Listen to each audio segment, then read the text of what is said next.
Merry Christmas! Now I want to roll this up and truss it with kitchen twine. So,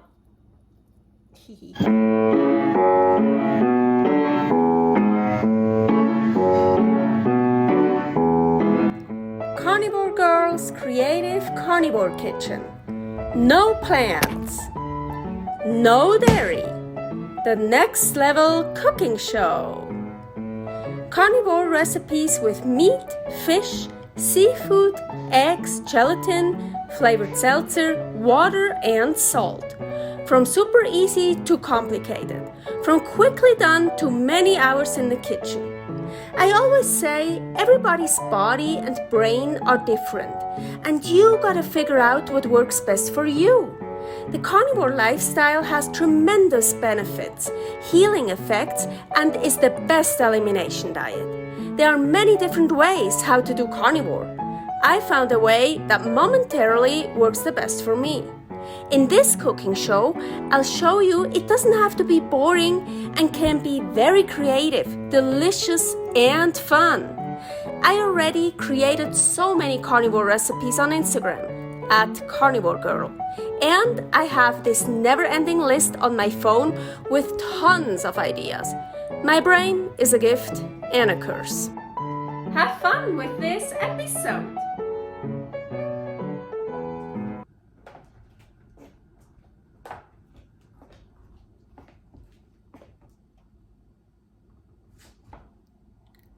Merry Christmas! Ribeye roast. Filled ribeye roast. Ooh, so good. So I saw this Instagram reel from the Kitchen White Law, and I thought, ooh, I want to do that for Christmas. Well, I changed it up a little bit, even though his recipe is like almost 100% carnivore. But oh, look how pretty. I'm so excited. Merry Christmas. Well, with all that excitement, I totally forgot. Welcome to my creative carnivore kitchen. Yeah, so this is my Christmas dinner for this year. Ooh, and it looks so good. So here's my mini ribeye roast, and something I hate doing, and so he Frenched the ribeye. Frenching means you expose those bones here. So you cut off this meat. Of course, you can use that for something else. Actually, the nice tail you cut off. And I think that's always so sad. So I don't really want to do it. So just for a little bit. So you expose those bones. Yeah, you would cut off this whole thing here, and then expose the whole bone, but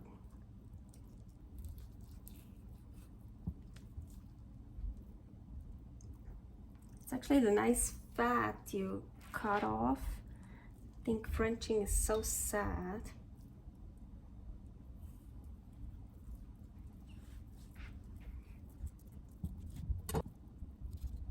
Also, I love eating meat from the bones. So I always think it's sad if all the meat from the bone is already gone. You would actually cut off much more, like till I think you leave the eye. You would cut off the entire tail, and you go like this. So that way. So of course you can do that like he did in the video. Yeah, maybe even here, but I can't. I need to leave it maybe a tiny bit more here, like this way. So I'm gonna leave it like this. I know it's just a tiny bit Frenched. I thought I've never done that before. I want to do it, but you lose so much meat and delicious meat, so I wanted to do it just a tiny bit. Now I want to cut it open. So here, and like many times as I like, so really cut it open. So what I mean is, so, and now of course you don't want to cut through, and now you're just gonna keep cutting here this way, and I try to leave it always the same thickness.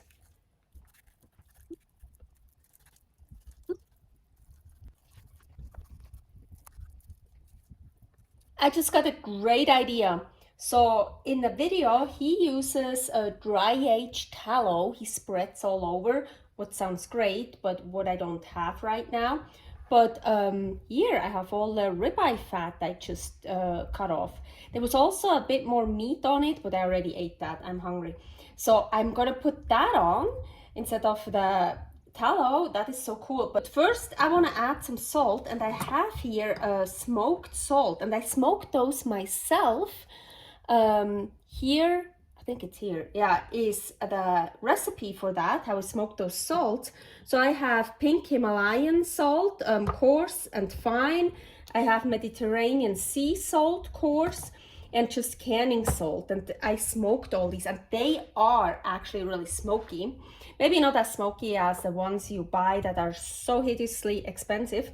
So I don't even know which one should we use. I think I'm gonna use, yeah, the core. Oh, ooh, that smells so good. So because also at the very end he puts the roast on the barbecue on the grill, so oh, that's gonna be so delicious. I don't have a barbecue here where I live, so now I'm just gonna put those on. Can I try? Oh, that's maybe not a good idea, because here I think I have some, yeah, look, let's try to take that membrane out, that, or what is this? I don't know, maybe it's not a membrane, but it's like this skin that you can't eat. Well, you can eat everything, but that's tough to eat, so we don't want that in here. But on both sides we have fat, so let's get that fat off. Now here I have prosciutto, real prosciutto, just pork and salt, so 100% carnivore. And ooh, that one looks nice.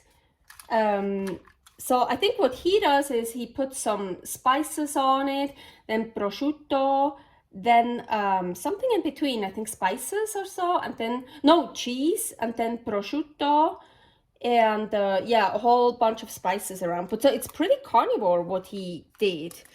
Not 100%, and I don't use dairy, I don't use cheese. I would get really sick, but I have something else.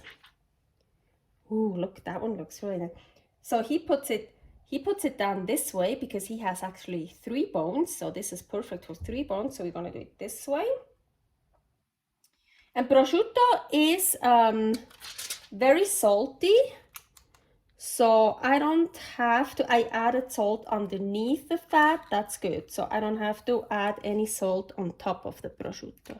Instead of the cheese, I'm gonna add ground lamb. I defrosted some ground lamb, and I do wanna, there's no salt in the ground lamb. I think I wanna mix some, I'm just using the canning salt that's smoked, because it's the easiest to handle here right now. So, just mixing this, like just a thin layer. Well, make it as thick as you want, but keep in mind you still want to roll up this whole thing afterwards. Yeah, here it's a bit thick, this part. Oh well. So. Ooh, starting to look nicely. So, and another layer of prosciutto on top. So yeah, that's just me. Before, when I put the prosciutto on, I put so usually you have this one side with the fat, so I put that side here, and now I'm gonna put that side on this side. That's just me. So basically the first layer I put the slices on like this, and now I'm putting them on like this, just like a different way, just like so. Yeah, you have the fat everywhere, and yeah, that's just what I do. Now I want to roll this up and truss it with kitchen twine. So, oh my. Yeah, Yes, and now of course this would look much nicer if I would have Frenched these much more, but I just didn't wanna. Oh, look at that. Oh, so excited. Ooh. So if you have 3 or more, you want to go between all the bones and put one of the kitchen twine. So you would want one between here, then between the next 2 bones, the next 2 bones, but I only have 2 bones, so I think this should be enough. Here I have a trick. If you go around twice, so 1, 2, then you can pull it much harder, and look, it kind of stays as a, like, it's just, you can make a knot much tighter. I usually do that with chickens and whatever I truss. Actually here, haha, it doesn't work that well, but still better than, oh my gosh.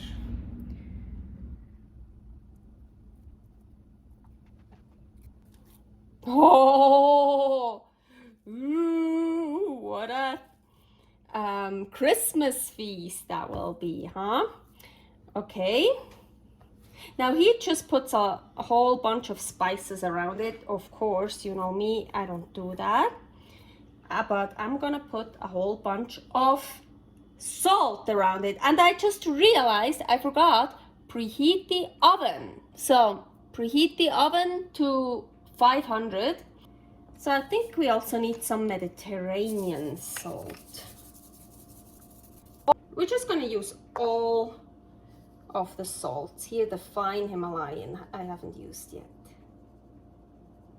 So you just wanna salt it all over, of course. I also like pressing the coarse salt down so it really sticks. Oh, look at this beauty. So I just put it in here, no liquid or anything, just a lot of salt around it. I'm gonna put it in the middle of the oven at 500 for right now. Actually, that's not quite the middle. Now, so at 500, preheated in the middle. Now I'm gonna leave it in for 10 minutes. Oh, 10 minutes are over, so now I'm gonna try to turn this over.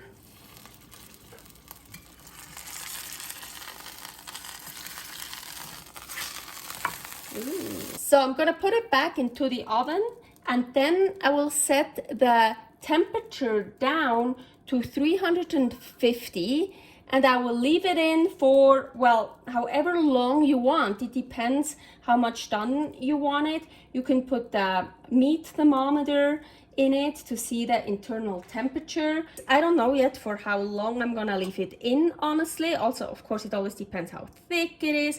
So maybe I'm gonna use the thermometer. I don't know yet. I left it in for 40 minutes. And I like to get it a bit more color on the outside, huh?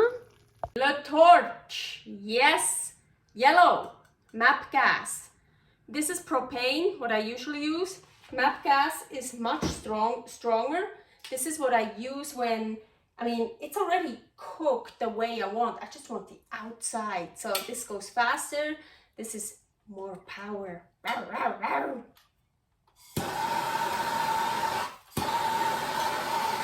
Oh yeah! And the fat is the most fun. Well, I'm probably gonna, I was gonna say, I'm probably gonna burn off the kitchen twine now. Actually, I like this idea. I think I'm gonna burn the kitchen twine now. Yeah. Cool.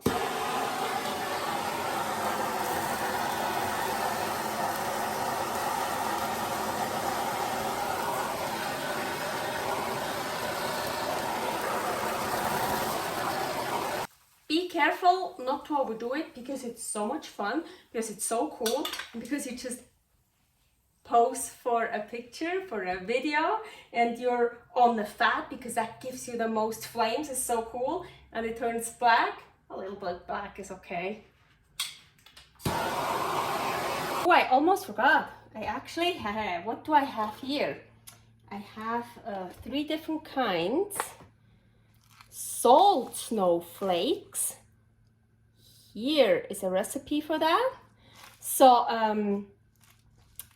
these are from very coarse, like crystals, pink Himalayan salt. This I think is some sea salt. I don't know how well you can see it in here. These are very beautiful. This is like the coarse sea salt. I think these are my favorite.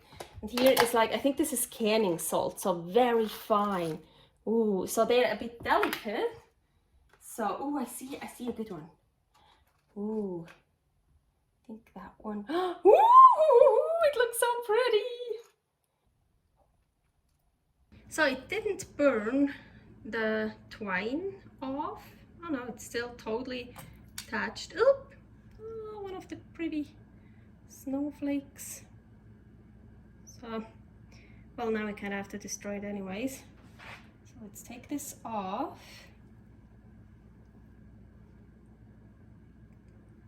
I never know how to serve it, like cut pieces or whatever. I just want to bite into it. I think I'm just gonna cut it in half so you can see how it looks on the inside. Ooh, ooh, it looks good.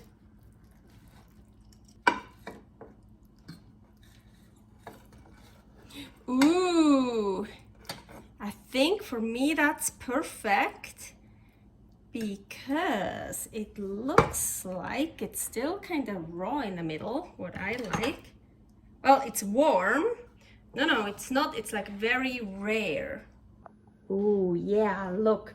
Yeah, I let it sit for quite a while because, well, taking pictures and videos and putting the salt snowflakes on it, right? So, but it's warm in the middle, but here, it's still like raw, basically. Like warm, but raw. So I love this. And I have the 2 bones and I left it in for 40 minutes, what is perfect for me. But you can leave it in much longer, an hour and a half. Just don't overdo it, that's sad. But for me, this is perfect. I like that. So I tried to cut the slice out here. Ooh, see like the layers. Yeah, that one fell out, that fat thing, and I can see, do you see? Yeah, the ground lamb. Oh my gosh. Okay, let's try this. I don't even know how to. I kind of want to take a bite from like everything. Aguetta.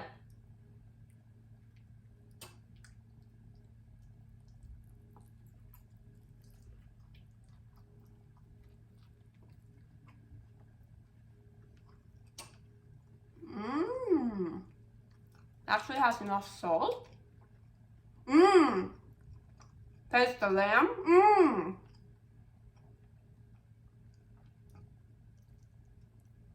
Of course, I got the pot with this in here that I can't eat. Taste the prosciutto. Oh yeah. Yeah, that is so good. Oh my gosh, I'm so glad I used lamb because really the ribeye, the prosciutto, and the lamb, they all have like strong flavors. And so you taste all of them out of it. It's like so good.